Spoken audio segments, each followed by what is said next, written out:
శ్రీ గణేశాయ నమః. శ్రీ గురు దత్తాత్రేయ నమః. ఈ వీడియోలో మనం ఈ రోజున ఏప్రిల్ మాసంలో సింహరాశి వారికి ఎలా ఉందో తెలుసుకుందాం. సింహరాశి మకా నక్షత్రం 1, 2, 3, 4 పాదాలు, పుబ్బా నక్షత్రం 1, 2, 3, 4 పాదాలు, ఉత్తరా నక్షత్రం 1వ పాదం. ఈ రాశిలో ఉన్నటువంటి స్త్రీలకు పురుషులకు ఈ మాసంలో చాలా బాగుంది, చాలా అద్భుతంగా ఉంది. గ్రహ సంచారం బాగుంది. దంపతుల మధ్య ప్రేమ అనురాగాలు ఉంటాయి. ధనాదాయం మాత్రం బాగుంటుంది. ఆర్థిక విషయాలు బాగుంటాయి. ఆర్థిక లావాదేవీలు బాగుంటాయి. అయితే దానికి తగ్గ ఖర్చులు ఉంటాయి. అధిక ఖర్చులు, అనవసర ఖర్చులు, శుభమూలక ధనవ్యయం అవుతుంది. కొంతమందికి అయితే మీ గృహంలోనే శుభకార్యాలు జరగడానికి అవకాశాలు ఉన్నాయి. అయితే ధనం విషయంలో మాత్రం, పెట్టుబడి విషయంలో అనవసరంగా దేని మీద ఇన్వెస్ట్ చేయవద్దు. పెట్టుబడి విషయంలో చాలా జాగ్రత్త. అలాగే ఈ మాసం మీకు జాయింట్ పనిచేయదు. అంటే జాయింట్గా ఏమైనా చేద్దాం అనుకుంటారు చూసారా, అలాగా జాయింట్ మాత్రం పనిచేయదు. ఇకపోతే భూగృహ సంబంధ లావాదేవీలు మాత్రం బాగానే ఉంటుంది. మీకు శుభకార్యాల్లో పాల్గొంటారు. దూర ప్రయాణాలు చేస్తారు, తీర్థయాత్రలు చేస్తారు. కానీ ప్రయాణంలో జాగ్రత్త. ఇకపోతే ఈ మాసం మీరు ఏ విధమైన అనవసర బాధ్యతలు పెట్టుకోవద్దండి. లేనిపోని బాధ్యతలు ఏం పెట్టుకోవద్దు. చాలా జాగ్రత్తగా ఉండాలి మీరు. ఈ లేనిపోయిన బాధ్యతలు పెట్టుకోవద్దు. ఎవరికి హామీలు ఉండొద్దు. ముఖ్యంగా గురువుల్ని, బ్రాహ్మణుల్ని, పెద్దవాళ్ళతో కూడా గౌరవించండి. వాళ్ళతో మర్యాదగా ప్రవర్తించండి. అలాగే గురువుల్ని మీ ఇష్టానుసారంగా చెడు కామెంట్స్ చేయకండి. ఎందుకంటే గురువులు ఆగ్రహించారనుకో, మీరు ఇంకా మిమ్మల్ని భగవంతుడు కూడా రక్షించలేడు. అది మాత్రం మైండ్లో పెట్టుకోండి. ఎవరైనా సరే ఒకరి మీద కామెంట్ చేసేటప్పుడు ముందు మీరు ఏంటో తెలుసుకోండి, అప్పుడు కామెంట్ చేయండి. ఇక మిత్రవర్గం వారి యొక్క సహాయ సహకారం మీకు అందుతాయి. కానీ బంధువర్గం వారు మాత్రం కాస్త ఇబ్బంది అవుతుంది. బంధువర్గం వారు, అలాగే మీ రక్త సంబంధికులు, వీరితోటి కాస్త చికాకు కలిగించే సంఘటనలు కనిపిస్తున్నాయి. కానీ వాదోపవాదాలకు వెళ్ళవద్దు, గొడవలు పెట్టుకోవద్దు. కాస్త ఓర్పుగా ఉండండి, సహనంగా ఉండండి. ఏం పర్వాలేదు, ఓర్పు సహనంతో వర్తించండి. ఇక ఈ నెల మీకు ఘోష ఎక్కువ ఉంటుంది, నరపేడు ఎక్కువ ఉంటుంది.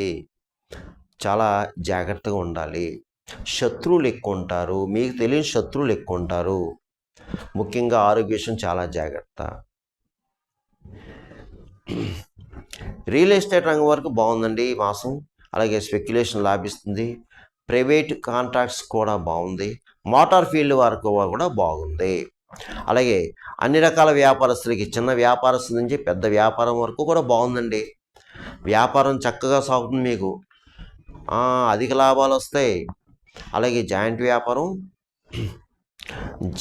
వ్యాపారం వద్దు. ఈ మాసం జాయింట్ వ్యాపారం పెట్టవద్దు. రైట్. ఇకపోతే కేంద్ర రాష్ట్ర ప్రభుత్వ ఉద్యోగులు ఎవరైతే ఉన్నారో మీకు ఈ మాసం బాగుంది. ఉద్యోగపరంగా బాగుంటుంది. పై అధికారులు మనల్ని పొందుతారు మీరు. అలాగే మీకు ప్రమోషన్స్ కూడా రావడానికి అవకాశం ఉంది. స్థల మార్పు కనిపిస్తుంది, గృహ మార్పు కనిపిస్తుంది. మీ గృహంలో శుభకార్యాలు జరగడానికి అవకాశాలు కనిపిస్తున్నాయి. ఇక విద్యార్థులు చక్కగా చదువుతారు. చదవాలి కూడా.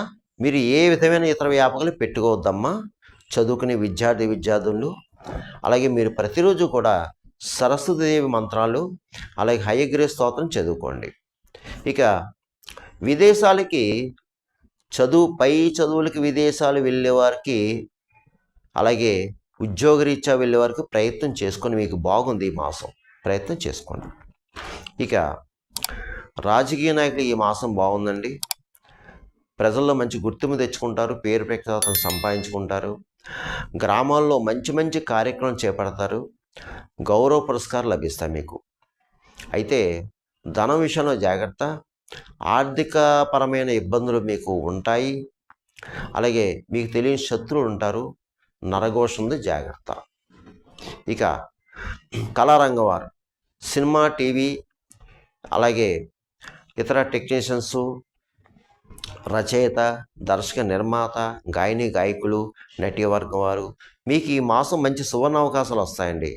ఈ మాసం బాగుంది, ఫుల్ బిజీగా ఉంటారు, అన్ని విధాలా బాగుంది. కానీ మీ గృహంలో శుభకార్యాలు జరగడానికి అవకాశం ఉంది. కానీ ఆరోగ్యం జాగ్రత్త. ఒక ఆరోగ్య విషయంలో చాలా జాగ్రత్తగా బీ కేర్ఫుల్. ఇక మీరు ఇది కేవలం రాశి ఫలాలు, మాస ఫలితాలు మాత్రమే. ఇది మీకు 40% పనిచేస్తుంది. మిగతా 60% మీ యొక్క జన్మజాతకం, మీ జన్మజాతకం జరిగే దశ, అంతర్దశ, అలాగే గ్రహాలు ఉన్న పరిస్థితి, ఇవన్నీ టాలీ చేసుకోవాలి. ఎందుకంటే కొంతమందికి నేను చెప్పిన జరగచ్చు, జరగకపోవచ్చు, జరగాలని రూల్ లేదు, జరగకూడదని కూడా లేదు. చాలామంది ఫోన్ చేస్తున్నారు, గురుగారు మీరు చెప్పినవి జరిగినాయండి, బాగున్నాయని. కొంతమంది జరగలేదు అంటున్నారు. అందు గురించి గమనించండి. మీకు ఏమైనా సలహాలు, సూచనలు కావాలంటే కింద నెంబర్ ఉందో ఫోన్ చేయండి, అపాయింట్మెంట్ తీసుకోండి, మీకు సలహాలు, సూచనలు ఇవ్వడం జరుగుతుంది. ఇకపోతే ఈ మాసం సింహరాశి వారు నేను చెప్పిన పరిహారం చేసుకుంటే ఈ మాసం అంతా మీకు యోగిస్తుంది. మీరు శివాలయంలో అభిషేకాలు చేయించుకోండి ప్రతి సోమవారం కూడా. మీకు దగ్గరలో సూర్యనారాయణమూర్తి దేవాలయం ఉంటే దర్శించుకోండి మీకు దగ్గరలో. ఒకవేళ సూర్యనారాయణమూర్తి దేవాలయం మాకు లేదండి అయ్యా అంటే విష్ణాలయం దర్శించుకోండి. ఆదివారం ప్రతి ఆదివారం విష్ణాలయం దర్శించుకోండి. వీలైతే ప్రతిరోజు విష్ణు సహస్రనామాలు చదువుకోండి. కాలభైరవాష్టమి చదువుకోండి.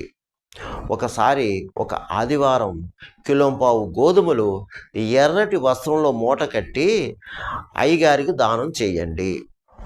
ఇక మీరు వీలైతే ఈ మాసం, ఈ చైత్రమాసం, ఏప్రిల్ మాసంలో మీ గృహంలో కానీ దేవాలయంలో కానీ సత్యనారాయణ స్వామి వ్రతం చేయించుకుంటే మంచిది. ఇకపోతే గోవుకు ఆహారం పెట్టండి, పక్షులకి చిరుధాన్యాలు వేయండి, భిక్షగాలకి ఆహారం పెట్టండి. మీకు ఎలా వీలైతే అలా చేయండి. ఏదైనా సరే మీకు బాగుంది, ఏం పర్వాలేదు, కంగారు పడాల్సిన పని అయితే లేదు. మీ పని మీరు చేసుకుని వెళ్ళిపోండి. నేను చెప్పిన పరిహారం చేసుకుంటే మీ అందరికీ శుభం జరుగుతుంది, మేలు జరుగుతుంది. సర్వేజన సుఖినో భవంతు, శుభం భవతు, స్వస్తి.